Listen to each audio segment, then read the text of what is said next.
दानवीर कर्ण की कहानी। कर्ण का जन्म कुंती को मिले एक वरदान स्वरूप हुआ था। जब वह कुंवारी थी तब एक बार दुर्वासा ऋषि उसके पिता के महल में पधारे। तब कुंती ने पूरे 1 वर्ष तक ऋषि की बहुत अच्छे से सेवा की। कुंती के सेवा भाव से प्रसन्न होकर उन्होंने अपनी दिव्य दृष्टि से ये देख लिया कि पांडु से उसे संतान नहीं हो सकती और उसे ये वरदान दिया कि वह किसी भी देवता का स्मरण करके उनसे संतान उत्पन्न कर सकती है।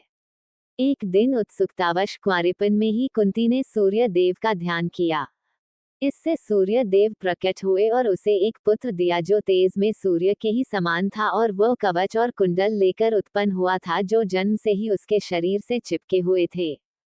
दानवीर कारण का लालन पालन धृतराष्ट्र के सारथी अधीर्त और उनकी पत्नी राधा ने किया। कर्ण गंगाजी में बहता हुआ जा रहा था कि महाराज धृतराष्ट्र के सारथी अधीर्त और उनकी पत्नी राधा ने उसे देखा और उसे गोद ले लिया और उसका लालन पालन करने लगे। उन्होंने उसे वासुसेना नाम दिया। अपनी पालनकर्ता माता के नाम पर कर्ण को राधेय के नाम से भी जाना जाता है। अपने जन्म के रहस्योद्घाटन होने और अंक का राजा बनाए जाने के पश्चात भी कर्ण ने सदैव उन्हीं को अपना माता पिता माना और अपनी मृत्यु तक सभी पुत्र धर्मों निभाया। अंक का राजा बनाए जाने के पश्चात कर्ण का एक नाम अंगराज भी हुआ। दानवीर कर्ण का प्रशिक्षण। कुमार अवस्था से ही कर्ण की रुचि अपने पिता अधीर्त के समान रथ चलाने की बजाय युद्धकला में अधिक थी। कर्ण और उसके पिता अधीर्त आचार्य द्रोण से मिले जो उस समय युद्धकला के सर्वश्रेष्ठ आचार्यों में से एक थे। द्रोणाचार्य उस समय कुरु राजकुमारों को शिक्षा दिया करते थे। दानवीर कर्ण की महानता। महाभारत का युद्ध चल रहा था। सूर्यास्त के बाद सभी अपने अपने शिविरों में थे।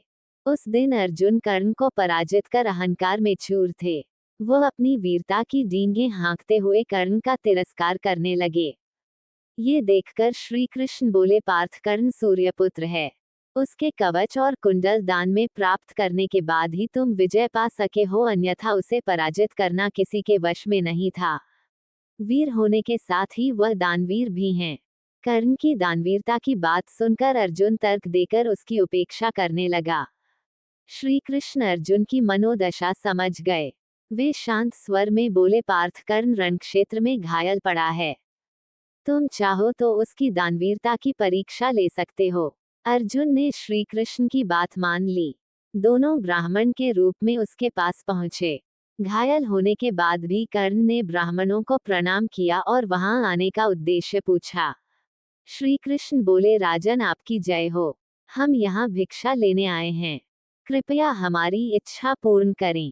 कर्ण थोड़ा लज्जित होकर बोला, ब्राह्मण देव, मैं रणक्षेत्र में घायल पड़ा हूँ। मेरे सभी सैनिक मारे जा चुके हैं। मृत्यु मेरी प्रतीक्षा कर रही है। इस अवस्था में भला मैं आपको क्या दे सकता हूँ? राजन, इसका अर्थ ये हुआ कि हम खाली हाथ ही लौट जाएं क्या? किंतु इससे आपकी कीर्ति धूमिल हो जाएगी। संसार आपको धर्मविहीन राजा के रूप में याद रखेगा। ये कहते हुए वे लौटने लगे। तभी कर्ण बोला, ठहरिए ब्राह्मण देव, मुझे यश कीर्ति की इच्छा नहीं है, लेकिन मैं अपने धर्म से विमुख होकर मरना नहीं चाहता। दानवीर कर्ण दुर्योधन का घनिष्ठ मित्र थे। दुर्योधन तथा कर्ण के बीच मित्रता दिन व दिन गहरी होती गई। दुर्योधन ने कभी भी कर्ण को अपने से कम नहीं समझा। वह हमेशा कर्ण के साथ ही रहता था। वह अपनी प्रत्येक बात कर्ण से कह देता था। जब उसके कर्मचारी उसकी प्रशंसा करते तो वह उन्हें कर्ण की प्रशंसा करने को कहता और उसी में उसे संतोष होता था। प्रतिदिन दुर्योधन कर्ण को बहुमूल्य उपहार देता था। वह कर्ण के उज्ज्वल चरित्र, शक्ति, ईमानदारी तथा उदारता का सम्मान करता था। कर्ण भी दुर्योधन के उपहार को चुकाने में पीछे नहीं रहे। दुर्योधन को वे अपने प्राणों से भी अधिक प्यार करते थे।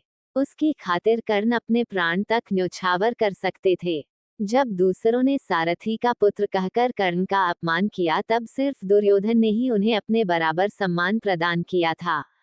अतः कर्ण दुर्योधन की बड़ी इज्जत किया करते थे। दानवीरता में कर्ण अद्वितीय थे। अपने वचन पूरे करने में वे प्राणों की आहुति तक देने से नहीं चूकने वाले थे।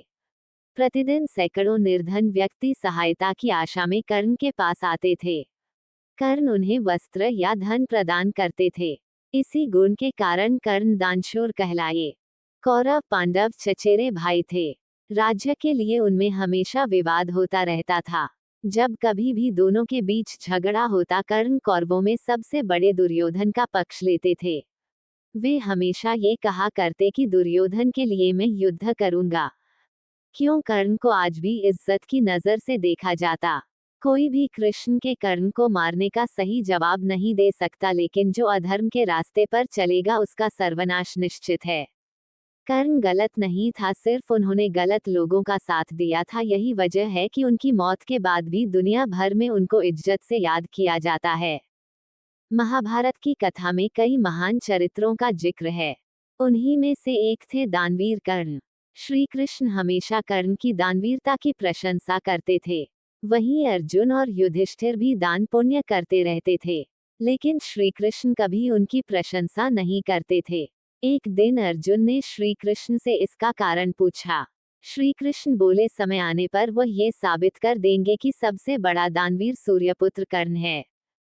कर्ण बने इन 5 बड़े दान के कारण दुनिया के सबसे बड़े दानवीर। भगवान कृष्ण ने भी कर्ण को सबसे बड़ा दानी माना है। अर्जुन ने एक बार कृष्ण से पूछा कि सब कर्ण की इतनी प्रशंसा क्यों करते हैं। तब कृष्ण ने 2 पर्वतों को सोने में बदल दिया और अर्जुन से कहा कि इस सोने को गांव वालों में बांट दो। अर्जुन ने सारे गांव वालों को बुलाया और पर्वत काट काट कर देने लगे और कुछ समय बाद थक कर बैठ गए। तब कृष्ण ने कर्ण को बुलाया और सोने को बांटने के लिए कहा, तो कर्ण ने बिना कुछ सोचे समझे गांव वालों को कह दिया कि ये सारा सोना गांव वालों का है और वे इसे आपस में बांट ले। तब कृष्ण ने अर्जुन को समझाया कि कर्ण दान करने से पहले अपने हित के बारे में नहीं सोचता। इसी बात के कारण उन्हें सबसे बड़ा दानवीर कहा जाता है।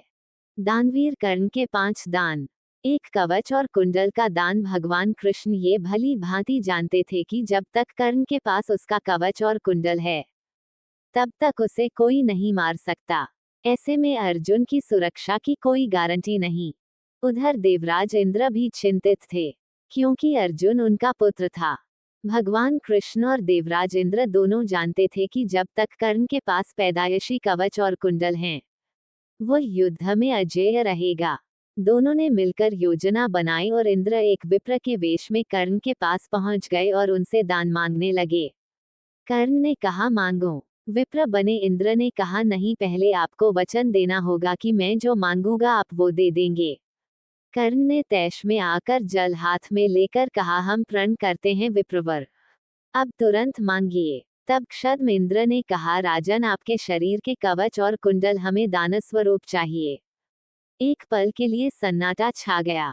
कर्ण ने इंद्र की आंखों में झांका और फिर दानवीर कर्ण ने बिना एक क्षण भी गंवाए अपने कवच और कुंडल अपने शरीर से खंजर की सहायता से अलग किए और विप्रवर को सौंप दिए। इंद्र ने तुरंत वहां से दौड़ ही लगा दी और दूर खड़े रथ पर सवार होकर भाग गए। लेकिन कुछ मील जाकर इंद्र का रथ नीचे उतरकर भूमि में धंस गया। तभी आकाशवाणी हुई, देवराज इंद्र, तुमने बड़ा पाप किया है। अपने पुत्र अर्जुन की जान बचाने के लिए तूने छलपूर्वक कर्ण की जान खतरे में डाल दी है। अब ये रथ यहीं धंसा रहेगा और तू भी यहीं धंस जाएगा। तब इंद्र ने कर्ण को कवच कुंडल के बदले अमोघ अस्त्र दिया। 2 कुंती को दान में दिया वचन। एक बार कुंती कर्ण के पास गई और उससे पांडवों की ओर से लड़ने का आग्रह करने लगी। कर्ण को मालूम था कि कुंती मेरी माँ है। कुंती के लाख समझाने पर भी कर्ण नहीं माने और कहा कि जिनके साथ मैंने अब तक का अपना सारा जीवन बिताया उसके साथ मैं विश्वासघात नहीं कर सकता। तब कुंती ने कहा कि क्या तुम अपने भाइयों को मारोगे। इस पर कर्ण ने बड़ी ही दुविधा की स्थिति में वचन दिया, माते, तुम जानती हो कि कर्ण के यहाँ याचक बनकर आया कोई भी खाली हाथ नहीं जाता, अतः मैं तुम्हें वचन देता हूँ कि अर्जुन को छोड़कर मैं अपने अन्य भाइयों पर शस्त्र नहीं उठाऊंगा। 3 कृष्ण ने ली दान की परीक्षा। जब महाराज युधिष्ठिर इंद्रप्रस्थ पर राज्य करते थे तब वे काफी दान आदि दिया करते थे। पांडवों को इसका अभिमान होने लगा। भीम व अर्जुन ने श्री कृष्ण के समक्ष युधिष्ठिर की प्रशंसा शुरू की कि वे कितने बड़े दानी हैं। लेकिन कृष्ण ने उन्हें बीच में ही टोककर कहा, हमने कर्ण जैसा दानवीर कहीं नहीं देखा। पांडवों को ये बात पसंद नहीं आई। तब कृष्ण ने कहा कि समय आने पर सिद्ध कर दूंगा। कुछ ही दिनों बाद एक याचक युधिष्ठिर के पास आया और बोला, महाराज, मैं आपके राज्य में रहने वाला एक ब्राह्मण हूँ और मेरा व्रत है कि बिना हवन किए कुछ भी नहीं खाता पीता। कई दिनों से मेरे पास यज्ञ के लिए चंदन की लकड़ी नहीं है। यदि आपके पास हो तो मुझ पर कृपा करें, अन्यथा हवन तो पूरा नहीं ही होगा, मैं भी भूखा प्यासा मर जाऊंगा। युधिष्ठिर ने तुरंत कोषागार के कर्मचारी को बुलवाया और कोष से चंदन की लकड़ी देने का आदेश दिया। संयोग से कोषागार में सूखी लकड़ी नहीं थी। तब महाराज ने भीम व अर्जुन को चंदन की लकड़ी का प्रबंध करने का आदेश दिया। लेकिन काफी दौड़ धूप के बाद भी सूखी लकड़ी की व्यवस्था नहीं हो पाई। तब ब्राह्मण को हताश होते देख कृष्ण ने कहा, मेरे अनुमान से एक स्थान पर आपको लकड़ी मिल सकती है, आइए मेरे साथ। ब्राह्मण ये सुनकर खुश हो गए। बोला, कहाँ पर? तब भगवान ने अर्जुन व भीम का भी वेश बदलकर ब्राह्मण के संग लेकर चल दिए। कृष्ण सबको लेकर कर्ण के महल में गए। सभी ब्राह्मणों के वेश में थे, अतः कर्ण ने उन्हें पहचाना नहीं। याचक ब्राह्मण ने जाकर लकड़ी की अपनी वही मांग दोहराई। कर्ण ने भी अपने भंडार के मुखिया को बुलवाकर सूखी लकड़ी देने के लिए कहा, वहां भी सूखी लकड़ी नहीं थी। ऐसे में ब्राह्मण निराश हो गया। अर्जुन और भीम प्रश्न सूचक निगाहों से भगवान कृष्ण को ताकने लगे, लेकिन श्री कृष्ण अपनी चिर परिचित मुस्कान लिए चुपचाप बैठे रहे। तभी कर्ण ने कहा, हे ब्राह्मण देव, आप निराश न हो, एक उपाय है मेरे पास। उसने अपने महल के खिड़की दरवाजों में लगी चंदन की लकड़ी काट काट कर ढेर लगा दी। फिर ब्राह्मण से कहा, आपको जितनी लकड़ी चाहिए कृपया ले जाइए। कर्ण ने लकड़ी ब्राह्मण के घर पहुंचाने का प्रबंध भी कर दिया। ब्राह्मण कर्ण को आशीर्वाद देता हुआ लौट गया। पांडव व श्री कृष्ण भी लौट आए।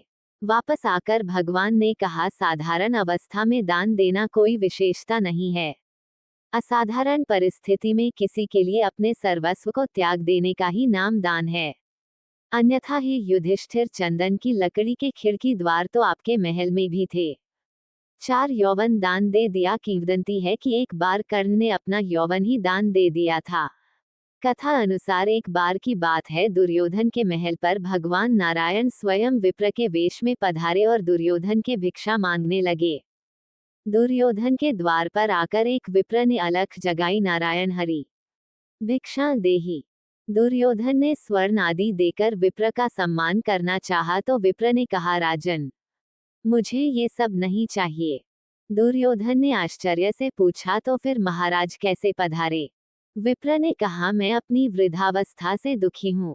मैं चारों धाम की यात्रा करना चाहता हूँ, जो युवावस्था के स्वस्थ शरीर के बिना संभव नहीं है। इसलिए यदि आप मुझे दान देना चाहते हैं तो यौवन दान दीजिए।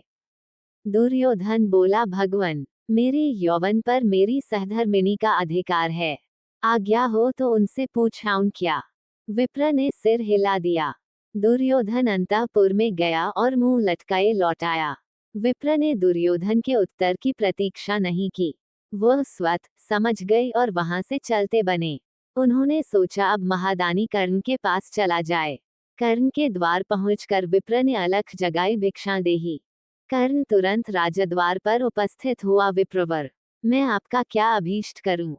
विप्र ने दुर्योधन से जो निवेदन किया था वही कर्ण से भी कर दिया। कर्ण उस विप्र को प्रतीक्षा करने की विनय करके पत्नी से परामर्श करने अंदर चला गया, लेकिन पत्नी ने कोई न नुकुर नहीं की। वह बोली, महाराज, दानवीर को दान देने के लिए किसी से पूछने की जरूरत क्यों आ पड़ी? क्या आप उस विप्र को संकोच यौवन दान कर दें? कर्ण ने अविलंब यौवन दान की घोषणा कर दी। तब विप्र के शरीर से स्वयं भगवान विष्णु प्रकट हो गए, जो दोनों की परीक्षा लेने गए थे। 5 सोने के दांतों का दान कर्ण दान करने के लिए काफी प्रसिद्ध था। कहते हैं कि कर्ण जब युद्ध क्षेत्र में आखिरी सांस ले रहा था तो भगवान कृष्ण ने उसकी दानशीलता की परीक्षा लेनी चाहिए। वे गरीब ब्राह्मण बनकर कर्ण के पास गए और कहा कि तुम्हारे बारे में काफी सुना है और तुमसे मुझे अभी कुछ उपहार चाहिए। कर्ण ने उत्तर में कहा कि आप जो भी चाहें मांग लें। ब्राह्मण ने सोना मांगा। कर्ण ने कहा कि सोना तो उसके दांत में है और आप इसे ले सकते हैं। ब्राह्मण ने जवाब दिया कि मैं इतना कायर नहीं हूं कि तुम्हारे दांत तोड़ूं। कर्ण ने तब एक पत्थर उठाया और अपने दांत तोड़ लिए। ब्राह्मण ने इसे भी लेने से इनकार करते हुए कहा कि खून से सना हुआ ये सोना वह नहीं ले सकता। कर्ण ने इसके बाद एक बाण उठाया और आसमान की तरफ चलाया। इसके बाद बारिश होने लगी और दांत धुल गया। कहानी से सीख, दान वो नहीं जो समृद्ध स्थिति में किया जाता है, बल्कि असली दान वो है जो अभाव होने पर भी किया जा सकता है। जय माता दी, जय शिव शंकर, हर हर Mahadev, Radhe Radhe. Please subscribe my channel, press the bell icon and share.